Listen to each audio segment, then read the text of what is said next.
Di sepak bola, pengkhianatan tak selalu datang dari lawan. Kadang, yang menusuk paling dalam justru berasal dari keluarga sendiri. Barcelona, klub yang dikenal memoles permata-permata muda, kini menghadapi konflik internal yang tak terduga. Bukan soal uang, bukan soal gelar, tapi soal janji yang dilanggar dan kepercayaan yang dicabik-cabik. Dan di tengah pusaran ini, berdirilah Lamine Yamal. Bocah ajaib bernomor punggung 10 yang kini merasa dikhianati. Musim panas ini, Barcelona resmi mendatangkan Marcus Rashford dari Manchester United. Sebuah transfer mengejutkan yang mengubah dinamika tim, memancing reaksi publik, dan, yang paling dramatis, menyisakan luka mendalam di hati Lamine Yamal. Pemain muda yang tengah naik daun itu kabarnya tidak puas. Bukan karena kualitas Rashford.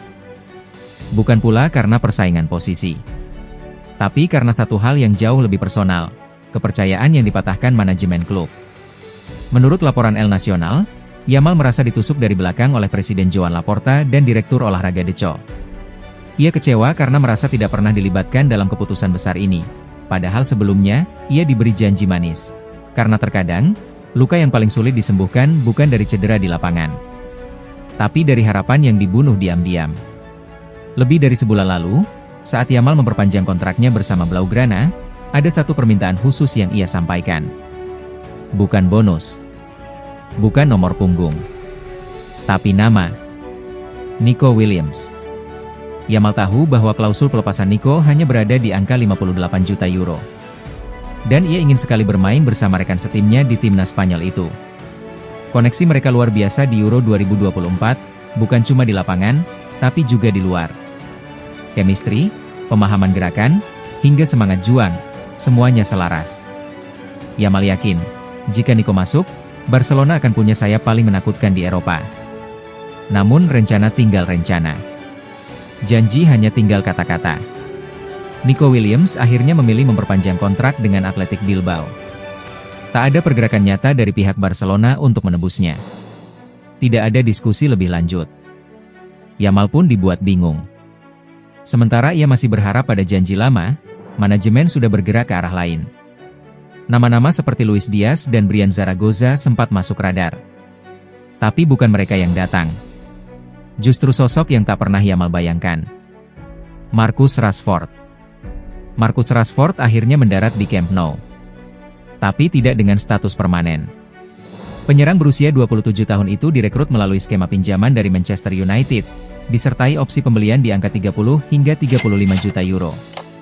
Langkah ini dipandang bijak oleh sebagian pengamat.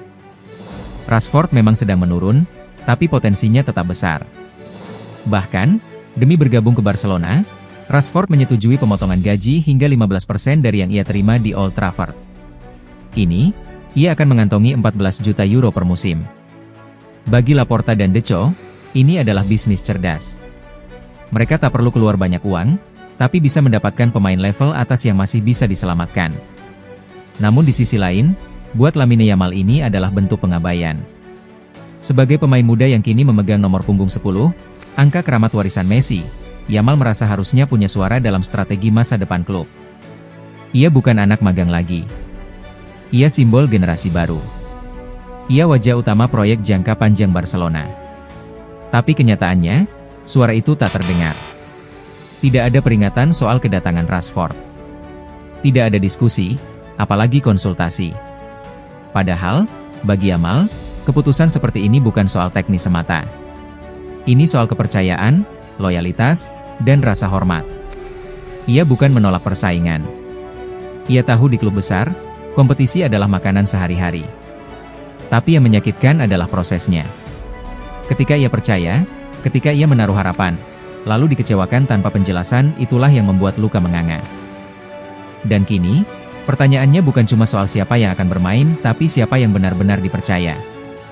Rashford datang dengan reputasi tinggi. Kecepatan luar biasa, naluri mencetak gol, dan fleksibilitas posisi membuatnya cocok dalam banyak sistem. Hansi Flick kabarnya menyukai karakteristiknya. Ia percaya Rashford bisa memberikan dimensi baru, terutama saat Yamal atau Raphinha harus dirotasi atau mengalami cedera. Namun Flick juga realistis. Di awal musim, Rashford kemungkinan besar hanya akan menjadi pemain pelapis.